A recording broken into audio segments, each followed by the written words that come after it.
All right, what's up? Welcome in GC Live Tuesday episode of the show. Wes Mitchell, Chris Clark, as always, presented by our buddy Clint Hammond, CMG Home Loans, ClintHammond.com, 803-422-6797, NMLS number 71597. We're supposed to say that every time. I don't know why, but we just do. So ClintHammond.com. Again, that phone number, 803-422-6797 if you're in the market for a new home. Clint is your guy to walk you through the mortgage process. First-time home buyers or veteran investors, Clint is your guy. And we'll talk a little bit of Gamecock football with you as well. Chris, we're going to start to turn the page from South Carolina Ole Miss into South Carolina versus Alabama. Of course, Shane Beamer talking today. There will, of course, be some, I would say, lingering thoughts on what happened last week and how it applies to next week. And for one, Beamer, dude, in a pretty good mood, all things considered, I thought today. Seemed to be in good spirits. And a couple of things caught my attention. Let's start, though, with the news of the day, that being Bengali Kamara for South Carolina, the linebacker. Essentially, as you reported earlier and as Shane Beamer confirmed to everyone this afternoon, Kamara came to him, earlier this week, said, hey, I'm going to redshirt. Beamer, we're paraphrasing here, basically said, nah, that's not how it works. Gave him an option of, hey, stick around and play or don't.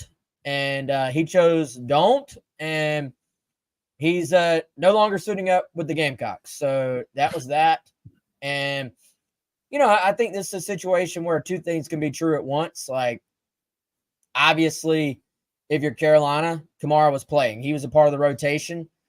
This started out as sort of, we thought it was going to be I believe Muschamp called it like a commingling of the 3-3-5 and the 4-2-5, where you were going back and forth between the two.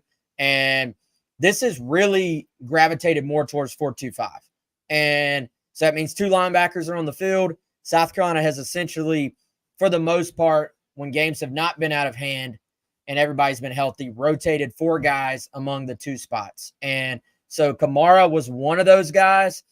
He was playing. I thought he was playing well, frankly. This is not – if you had your druthers, like, you wouldn't just say, hey, I wish this guy wasn't on the team. At the same time, I do think that is a position that South Carolina has some depth. They can afford to sort of take a little dent into that depth and keep playing well. I think, we'll get into who this helps in terms of maybe getting a chance to play a little bit more.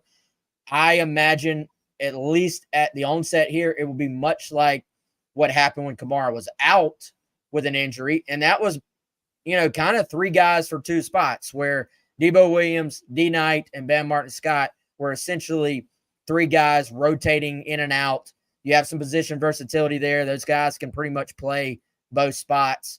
And that's what I would expect moving forward. I do think maybe something bigger at hand here to keep an eye on, to comment on if you want, Chris, is the approach from Shane Beamer. And that was, hey, look, we're not looking ahead to 2025.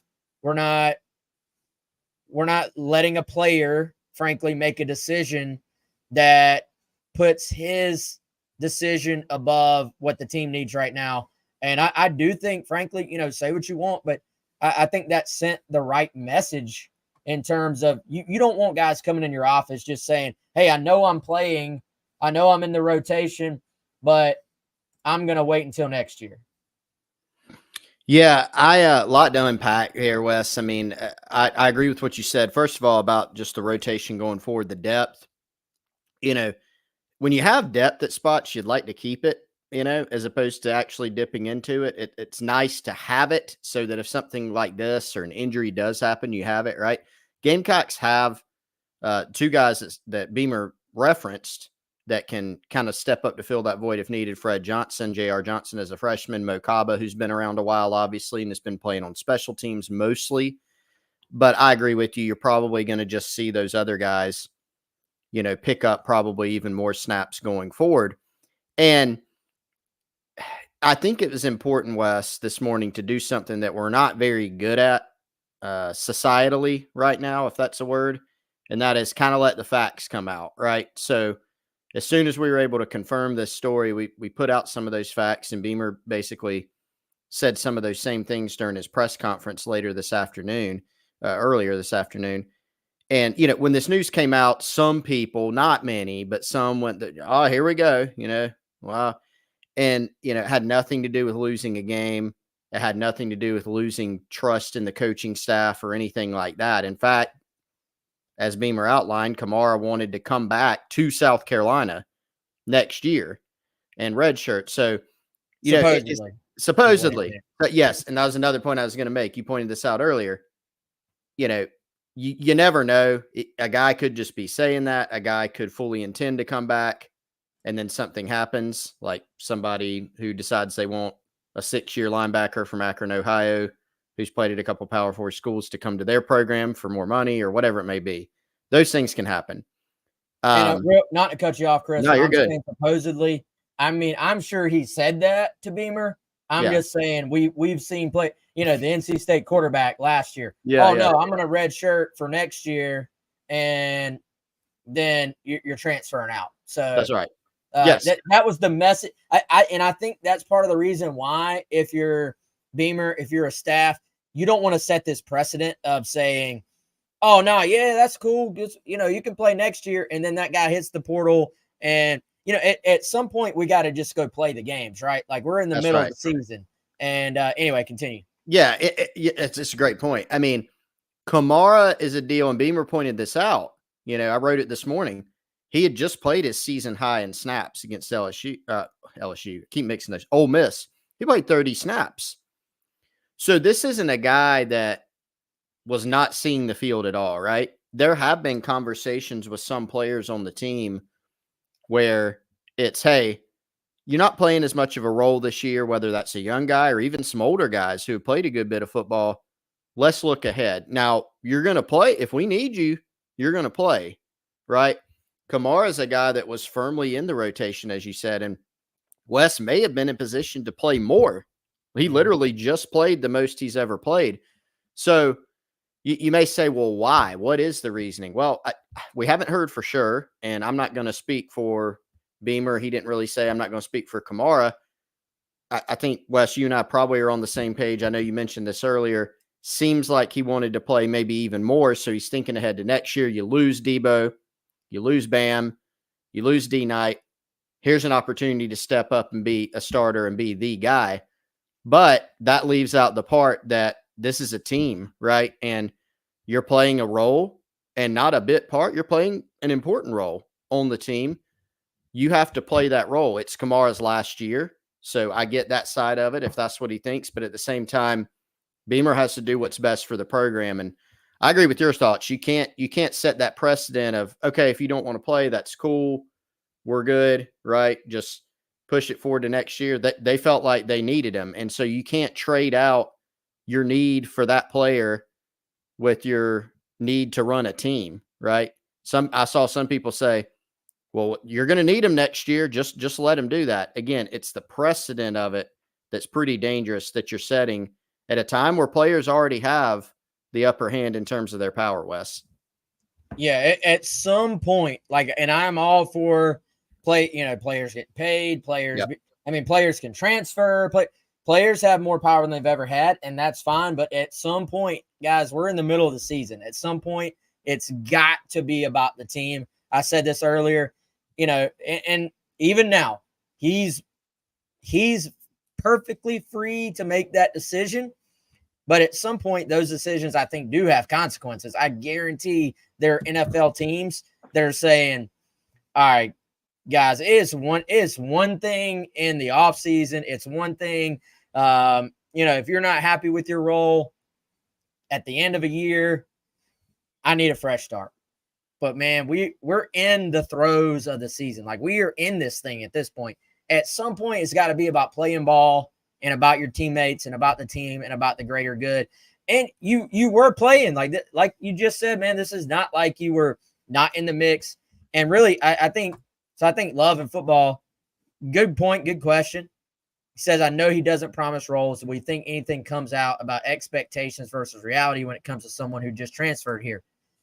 So I can tell you without a shadow of a doubt, South Carolina brought in 2 linebackers and D Knight and Bengali Kamara, who knew full well that South Carolina had Debo Williams and Bam Martin Scott set to return to the program.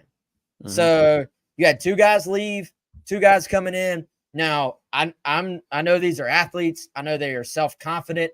I know if you're coming in, you're probably going, nah, I'm a starter. That's how I see my role. But the reality is, I would say everybody involved knew that, and I'm not trying to be harsh because it just kind of is what it is. Kamar has done interviews where he's talked about the depth and how nice it is almost to have the rotation. So, again, it's his decision. I'm not bashing on the kid, but I think at some point it is what it is. If you're Beamer, you just can't let that run the team. Like you have to say, look, you're either here with us, you're here to play, or you're not.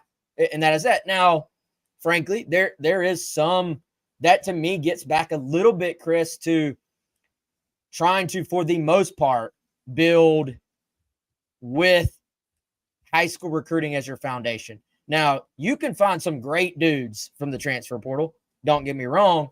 And I'm not even saying that this means he's not a good dude, but in terms of like being committed to the overall success of the team, and I think being able to evaluate for a little bit longer what's important to a guy.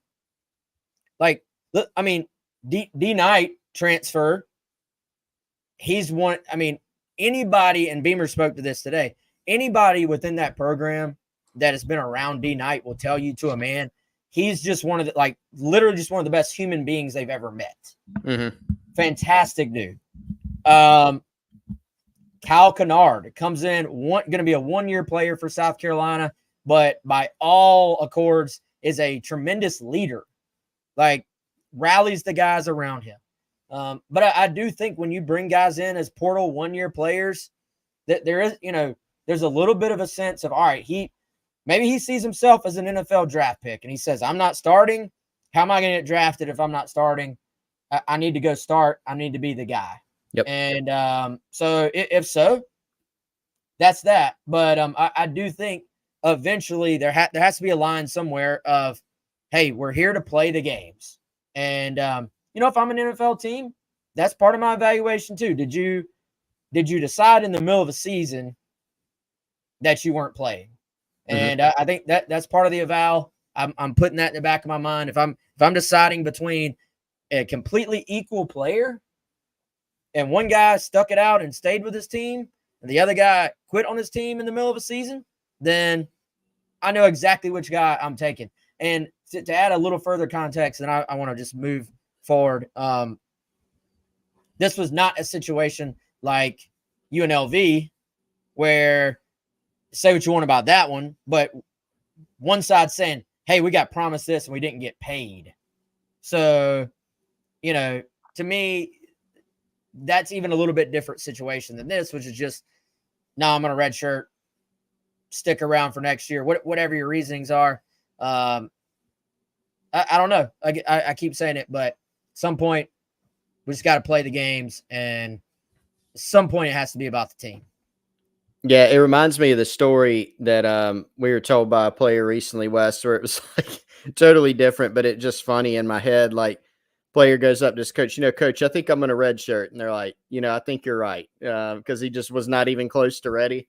But no, this one, last thing I'll say on it, Wes, there are some situations where, again, that we know there are ongoing conversations, and those conversations have been had with young freshmen, heck, with juniors, seniors on this team of, hey, probably going to redshirt you. If we need you to play, if we get in a pinch or we decide we need to play you, you're going to play. But maybe you have another year, maybe you have multiple years.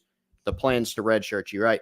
It would have been different if, let's say, Bengali Kamara was, he was on a special teams unit, right? He had played in the fourth quarter against Akron, and had gone to the staff, hey, man, I got one more year of football. I'd love to expand my role. Doesn't look like I'm there this year. What do you think about me redshirting? That's a different conversation than I'm a rotation player. I'm an important player. hey, I'm self-shirting. You know, I want to sit out and move forward. At some point, you have to do what's best for the team. So, I think it was the right call for the reasons you said, Wes. The precedent, you don't want to set that. But I think that's all I have to say on that. Yeah, and not just a rotation guy like, oh, you're in the game late if a game's out of hand. Like Yeah. you're in the game when the game is in the balance. So there's a certain level of trust that means you're probably playing pretty well. You've at least gained the trust of your coaching staff to the extent of they're going to put you out there on the field. And it burns a little bit, but like we said earlier, I think you do have enough depth. I think as time goes on, J.R. Johnson is the guy I kind of circle, who I think as the year progresses, this could maybe mean increased snaps for him. Having a guy like Mo Kaba who has played, even though he's had the injuries, I think gives you a veteran presence you can turn to there as well. I tend to think they'll still lean on those three, at least right off the bat, but ultimately you're going to need to continue to spread the snaps around. And to me, J.R. Johnson, if you do want to look ahead to 2025, J.R. Johnson, someone that is going to have to play a lot next year, could be a blessing in disguise for him. Obviously Kamara was playing for a reason. I'm not saying it's like a blessing that he left by any means, but for JR himself, having that opportunity to get on the field the final half of this season could go a long way for him going into 2025. So, Chris, let's get into some other things Shane Beamer had to say. And it kind of, what he said today drove home for me, or at least confirmed what I thought. And I believe I verbalized this, I think when we were talking yesterday. He even said it in a very similar way. The attention to detail for South Carolina, or the lack of attention to detail, particularly when it comes to offense with certain things. Now, I was more talking about the offensive pass interferences or illegal men downfield when it comes to running your route behind the line of scrimmage or getting the ball out in time to where the ball is caught at or behind the line of scrimmage and avoiding those penalties. He was talking more specifically about, hey, if a guy walls you off, the attention, you've done everything right to that point. The attention to detail is you can't just barrel through the guy. You're going to get an offensive pass interference every time. And, he even talked about something else we've talked about. You're going to have penalties within a game. And this is him more talking about the stuff on the defensive side. But pre and post snap penalties will absolutely destroy you. And this is a team, you look at the number of penalties throughout the year, you look at some of them that were similar penalties, kind of just similar issues, jumping off sides. Those are the things that I think probably make you want to pull your hair out if you're a coach, because you've preached it, you've coached it. Now it's a matter of how can you get it to play out better on the field on a game day. But ultimately, those things are about executing with attention to detail at a higher clip. And I think that has been one of the overarching issues for South Carolina this year, something that has to be cleaned up. And you just go back and look at that Ole Miss game. I listened to my Cole Kubelik podcast like I always do. Chris, Cole even said, he's like, man, I saw 27-3 because he watches every game on Sunday that he doesn't cover. So he's unlike if you're watching a game, you don't know the score. If he's watching a game, he already knows, hey, Ole Miss hammered South Carolina. I'm rewatching. He said he was basically expecting, a bloodbath. My word, not his.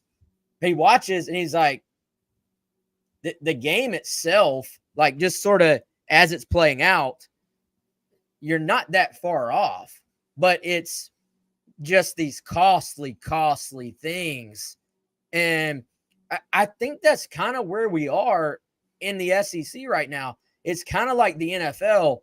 All these teams in the NFL can move the ball. All these teams in the NFL can make some plays. Like everybody has some talent, but you can't shoot yourself in the foot. You can't have the bad penalties. You can't have the just killer, bad, negative plays.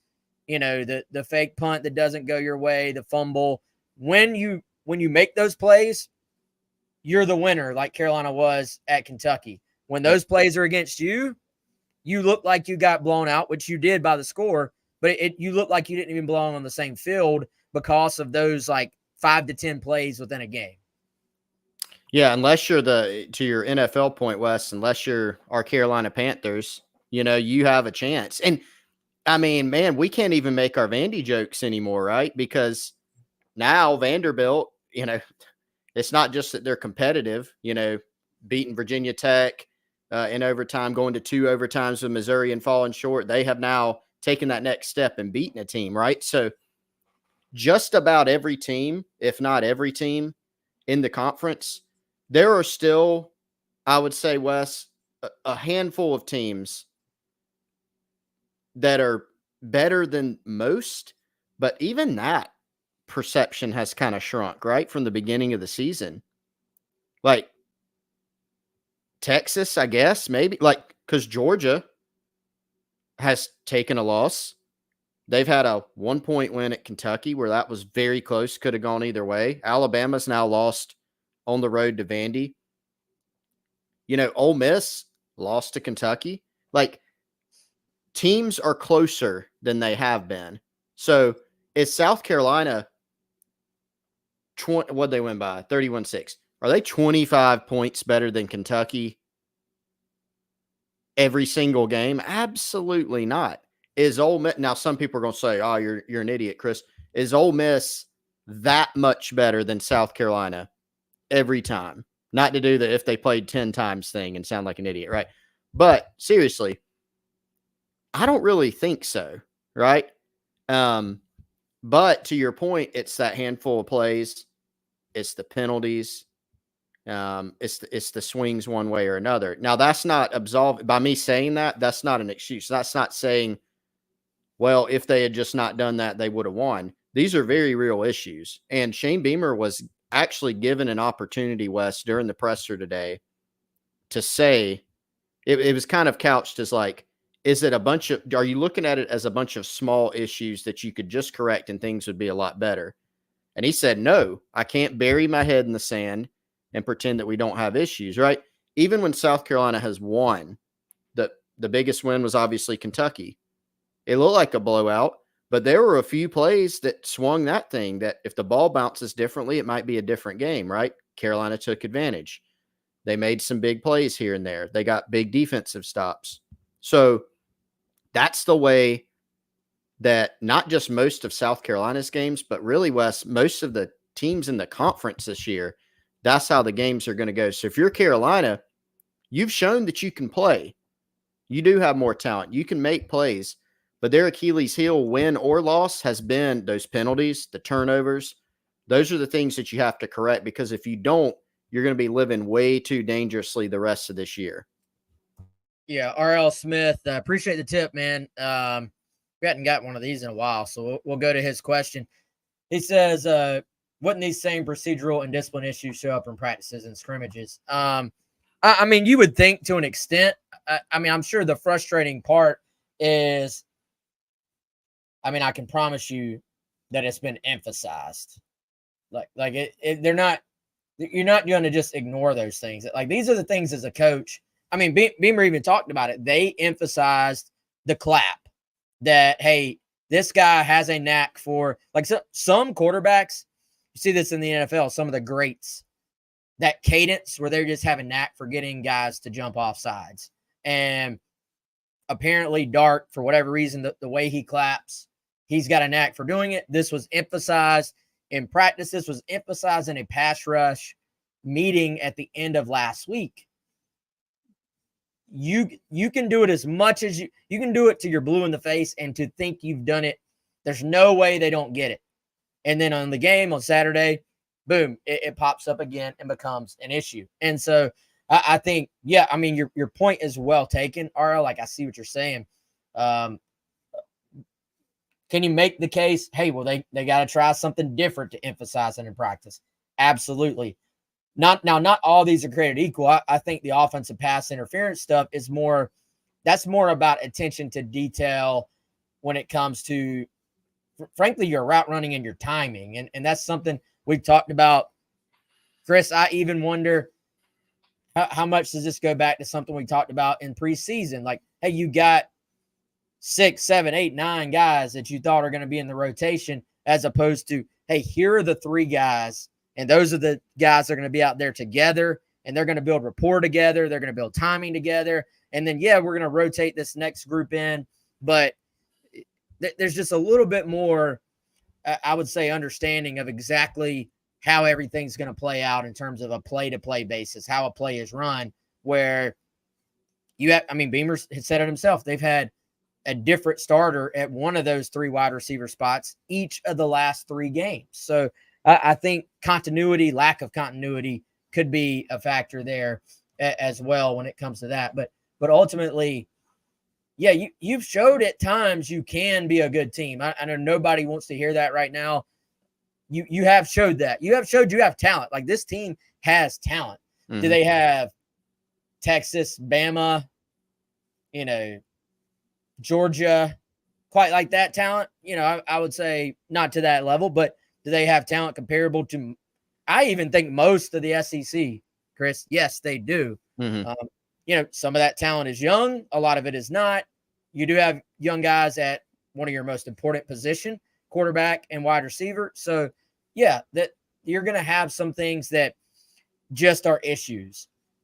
You have to hope you can start to clean it up on the field as this thing moves forward.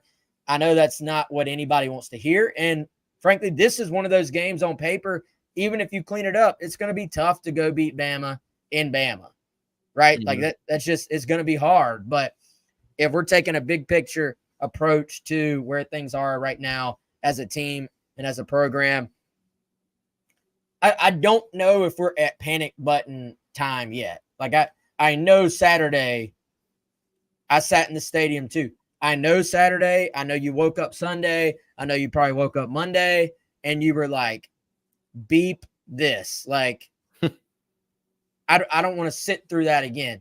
I get it. It was hot, it was muggy, it was miserable. The game felt like it was over after a quarter. That's not fun for anybody. But I also don't think you can give up on this football team yet. That's just my personal opinion. Yeah, I don't think the story's been fully written, right? If Carolina was 0-5, or if their only win was Old Dominion, if they had lost to Kentucky and looked pretty bad it looked like they did against Ole Miss doing it, Wes.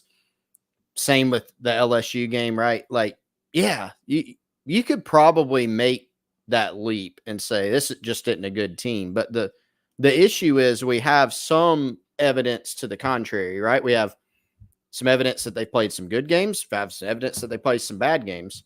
We have evidence that this is an inconsistent team, but we have some evidence that they've been consistent in making too many mistakes, right? It's the penalties, it's the turnovers, creating turnover opportunities offensively, or giving the other team opportunities that maybe you've been able to hold on to, living dangerously. Like, there are some things we know. Doing the thing where people are tweeting out the schedule and saying, not going to win another game. Like, it's hard to make that leap. Just like after the Kentucky game, nobody should have been sitting there plotting out the road to the SEC title game based on them beating Kentucky, right? You can't really do either of those, I think, week to week. A lot of people are anointing Vandy right now, Wes. They are so much improved. I mean, it is crazy how improved they are. They have a dynamic quarterback. Their offense is more fun to watch. They beat Bama. Like, they get full credit for that. 3 weeks ago, they lost to Georgia State, right? And we're sitting here going, same old Vandy. Tennessee just got humbled by a 3-3 Arkansas team. Or what, 4-2 now, whatever. I think Arkansas was 3-2 or 3-3 at that time. So that doesn't excuse or say you should be happy you should not be happy. You should not be happy at all about what you saw on Saturday, but you can't forget and lose any context around college football. This is the most parity I think I've seen in a while in football, West. So from here, it's all about what can you go do the rest of the season. You have to latch on to what has been good, and you got to eliminate the bad. And it's a question as to what South Carolina can do going forward with that. Let me tell you about our friends over at Legion Investigative Group. Brad Moore, our guy, big Gamecock fan like Clint Hammond. If you call Brad, he can help you with all of your investigative needs, your personal security, your business security, any identity theft concerns that you may have. But he's also going to be able to talk about the Gamecocks with you, which is, of course, an added bonus. Full service private investigations agency. He can help business owners. He can also help individuals. As y'all know, a lot of identity theft and fraud schemes going on out there. There are companies out there that will help you on the back end after the mess has already been created. But if you want to get out in front of it and see how you can protect yourself from some of these schemes before they have a chance to get you, I've talked to Brad about it myself. He's got some really good ideas. He has some common practices, best practices that he can put in for you to help protect you and your family and your business. 770-235-7676 or Brad at legioninvestigativegroup.com. Again, that's 770-235-7676. Brad Moore, Legion Investigative Group. Also, let me tell you about our friend Andy Luedecke over at My Perfect Franchise. You can find your perfect franchise at myperfectfranchise.net. Contact Andy today. A couple of convenient ways: 404-973-9901, or just shooting him an email, Andy, A-N-D-Y, at myperfectfranchise.net. As you know by now, if you've been a listener of our show, Andy is a franchise consultant, which means if you are ready to sort of leave that corporate rat race, or maybe you want to have business ownership, maybe you want to start a side hustle, whatever your needs are, whatever your wants are, Andy can help match you up with a franchise that is looking for people like you with your skill set, with your time to commit, and everything in between. Andy, not only a consultant, but also a franchise owner himself. So he has that skill set. He has the experience needed to help you not only get off the ground, but help you continue to have success and live the American dream. Again, hit up our guy, Andy, 404-973-9901, or by heading on over to myperfectfranchise.net. And one of the best things about it is his services for you are absolutely free. So call Andy today. All right, Chris, let's move ahead to Bama. I thought that was an interesting little note that Beamer said he was going to go meet with the Washington staff this offseason. We know he met with some other staffs. We know that Kansas City Chiefs were one of them. There were a couple other. I don't know if we ever picked up on what those other ones are, but he was going to meet with Washington staff, Kalen DeBoer, and then boom, he gets the Bama job. So that obviously got thrown out, but lots of respect you could tell for DeBoer and what he does. And, I think everybody knows it's going to be a tough task on Saturday. But before we dive completely into that, one more thing I have on Ole Miss. I thought it was interesting. We did today finally get some clarification, and I was glad we got this because I was wondering, was there something we were missing on the fake punt? And there was at least one detail, because you look at it, you're going, what exactly was the design here? And Beamer, who, has taken ownership of that call, basically said, look, I'm not even mad that I called the fake punt.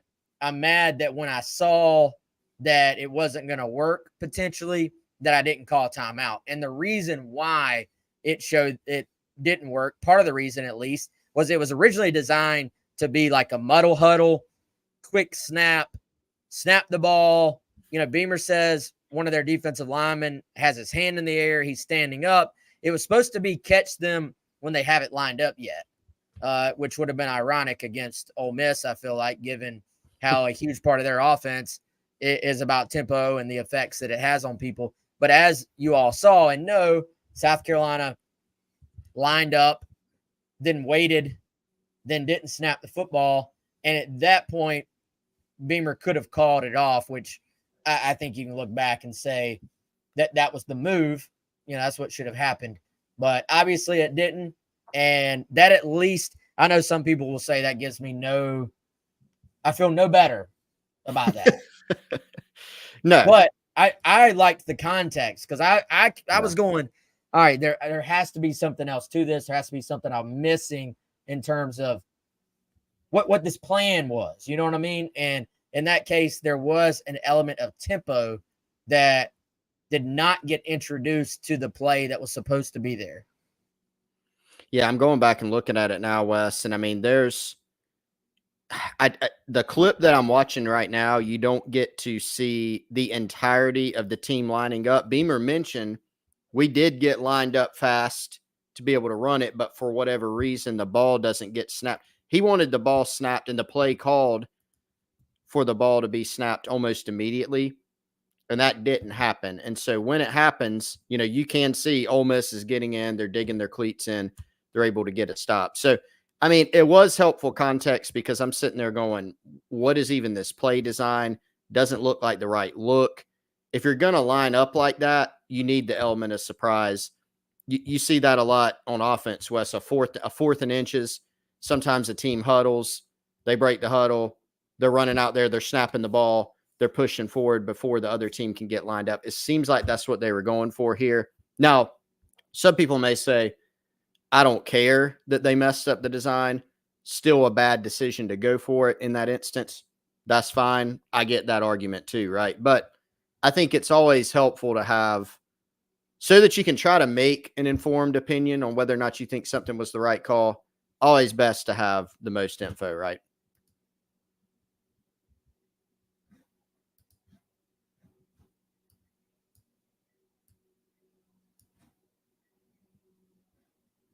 The decision was the wrong one because it didn't work. Like I don't think you can always say that. Like sometimes you can make the right decision and hey, it was the right decision, it just didn't work out. In this case, because of the risk reward of it, I think it had to work out for you to give credit.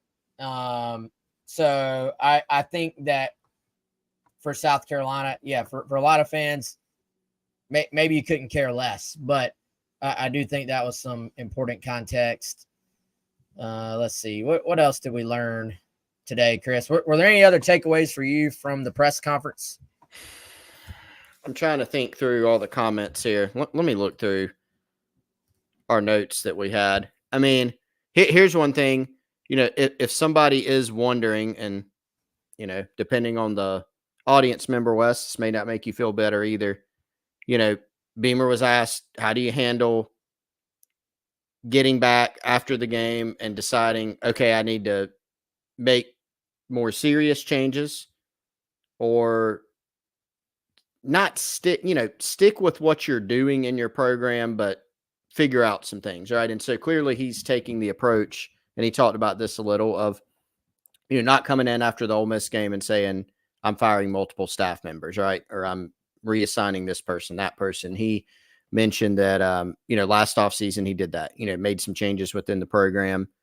So again, some people listening may say, well, you didn't make enough. That's fine too. But just the context of, at the end of last season, he made some changes, felt like it was the right time. Right now, clearly doesn't think that it's the time to do that, but recognized that there's some issues. And I think he spent a lot of time talking about the penalties and the details. And certainly those are the things that I think that they're going to have to get corrected going forward. We'll see, if they can do it. Yeah, no doubt. I did think we've kind of reached the point where it doesn't matter what you say in a press conference. Yep. People are going to be upset with it. Yep. And I don't agree with the idea that Beamer has not taken ownership. Like, I think he made some bad calls on Saturday, and I think he has owned those calls. I think he's said, hey, I need that one back, or I want that one back. If you're going to be in a high profile position, you're making those calls in front of everybody, and then you're going to have to live with the results of what happens after them, after, each of those calls. So I don't know. We have lost Chris. But anyway, so let me see if there's anything we didn't cover. He did talk about recruiting. He did confirm that he did confirm, by the way, Chris, that his welcome home flurry, his welcome home furry. Oh, good one. The sequence of welcome homes. Yes.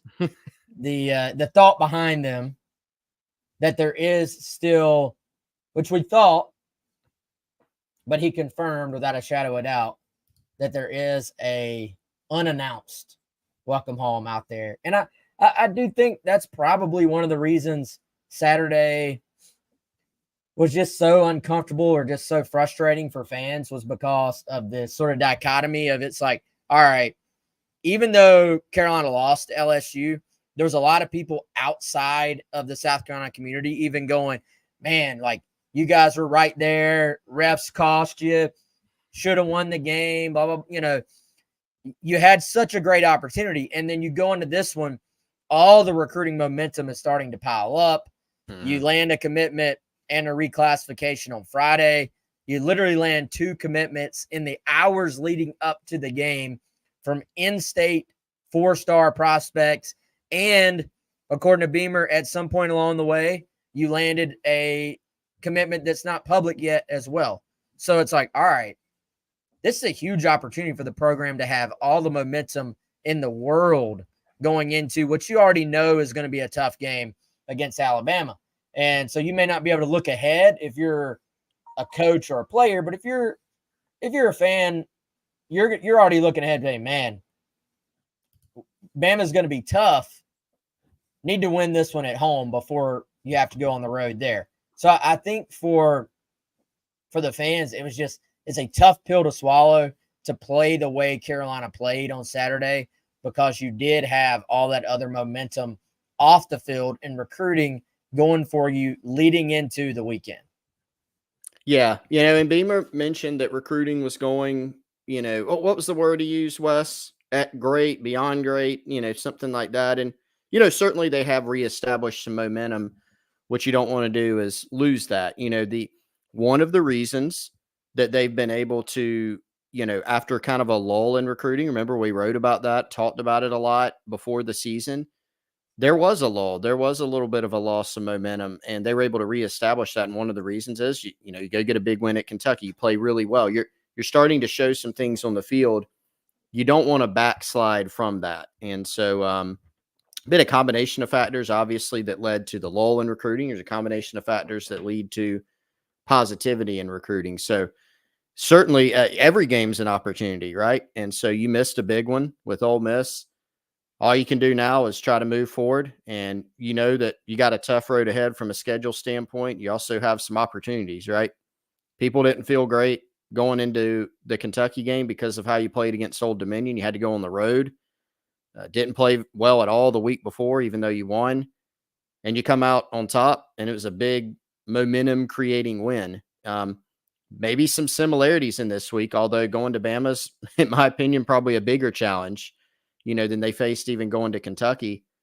But you do have that opportunity. And so there's a bunch of them left on the schedule. We'll see where it goes. But that's going to help, obviously, shape their recruiting efforts going forward as well, which are, as we know, massively important to a program's success. Yeah, and man, looking at Bama and looking at that loss to Vandy, I couldn't help but notice penalties being a major issue in the game for Bama, turnovers being a major issue in the game for Bama. And then, I mean, this is a Bama team that sat there, had a stop on defense, and gave the ball back to Vandy. Chris, how about this one? I can't imagine. Maybe I'm wrong. And I know we're going to all do this thing where people are going to be like, that would never happen under Nick Saban. Like that's already a thing, right? Like they would never lose to Vandy under Nick Saban. And maybe it's true. Now, I think we got to also, let's not have revisionist history. The last couple of years, the last few years, Bama was not quite the Bama that they were during the absolute heyday of the Saban run. Yep. Like there were some dents. Let's be honest. Now they had some moments last year where they looked awful. And now Saban is not the GOAT for nothing. They kept pulling in the right direction. They fixed some things. Milroe got better as the year went on. They looked terrible at South Florida. And then they got better and better and better. They end up finding a way to win the SEC championship and get into the playoffs. So let's not pretend they're a poverty program, but they are they're just, we're not quite the Bama we're used to seeing. But I'm sitting there going, they just allow Vandy a free first down because they had two guys on a special teams punt return with the same jersey number. Mm-hmm. That's a tough pill to swallow. Yep. If you're a Bama fan and you're used to Mr. Attention to Detail, Nick Saban being your head coach. So they're, and I've watched highlights. I watched some of the SEC in 60 on that game, which gives you like the big moments. And I mean, I was shocked at some of the issues that Bama had, but a lot of it looked similar to some of the issues that South Carolina had against Ole Miss. So who can clean up their act a little bit going into this game, I think is a big factor. Well, there's one more thing, Wes, and we'll do our picks later in the week, right? So I have a lean. You might have a lean. I don't know. So what I'm going to say is not, integral to the team I'm going to pick, but I think it's a point that needs to be made. There's so much conversation after that Vandy game of, hey, just like Ole Miss is going to be ticked off about losing to Kentucky, Bama's ticked about losing to Vandy. They're embarrassed. Their players and coaches are saying, we're going to put on a performance that's totally different. That's fine, and it may be true. We may walk away from the game, and maybe Bama dominates the Gamecocks, and we say they were 100% right. But that's talk right now. You got to go play. And the other thing, I mean, Ole Miss didn't win the game on Saturday because they were more mad, or they were more played harder, or any emotional stuff. They didn't, South Carolina is probably pretty mad too, right?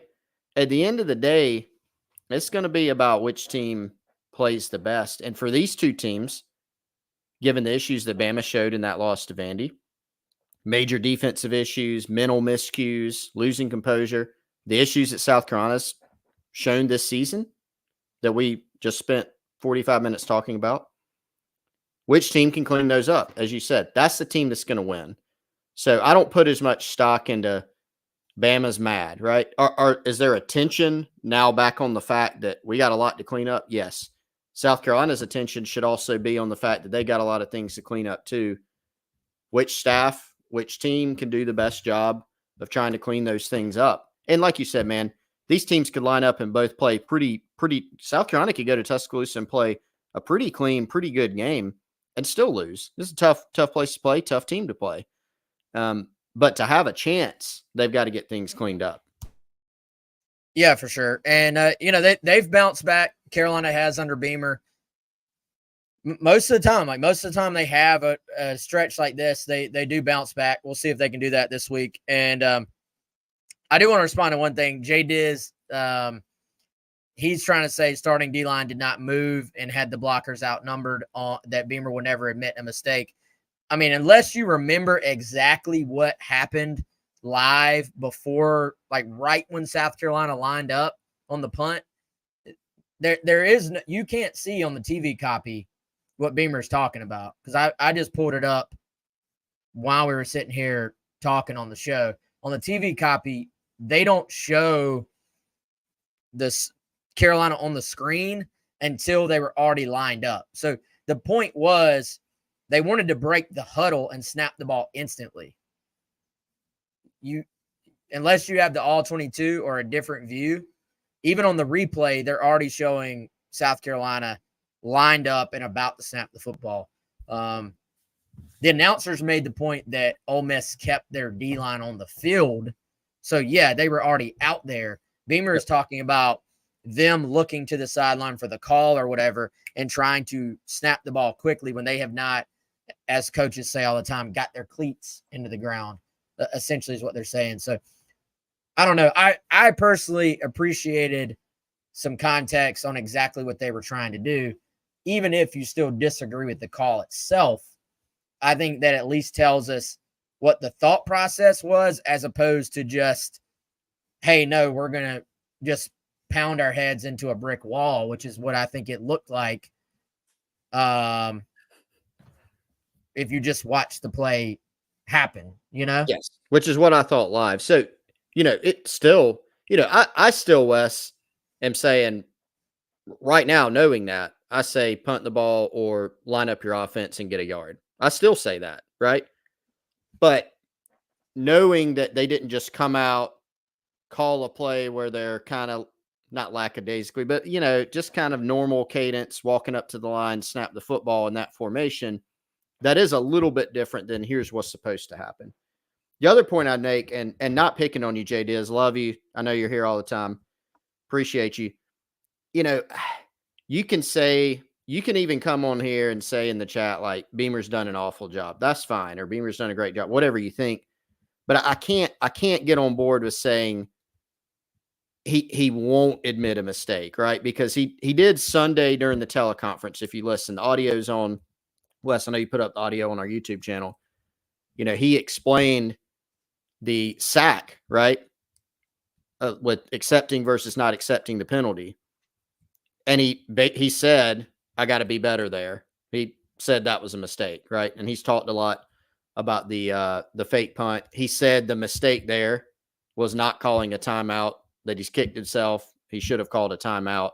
So, I can't say he won't admit a mistake. Earlier I know you'd said that he is laughing and saying nothing's wrong with the offense. I don't know if that's kind of tongue in cheek. He talked a good bit in the presser today about, again, he had an opportunity to say, is it a bunch of small things? He said, no, I can't bury my head in the sand. We got issues and we got to deal with them. So that may be that's separate from what kind of job you think he's doing, coaching the team, staff decisions, all that stuff. Totally separate. I know people are frustrated about the game, but let's not say something that is there that's not, or say something that's not happening is happening in the context. But I agree with you, Wes. We are at the point, and again, not picking on you, Jay Diz. Call me out too if I'm saying something idiotic. I'm sure it happens. I think we're at the point where it doesn't matter what Beam says. Like he could have said anything almost in the aftermath of this game, and I think people are going to be upset. We're to that point right now. So you got to go out and win some games, man. That's what's going to fix what people are feeling right now.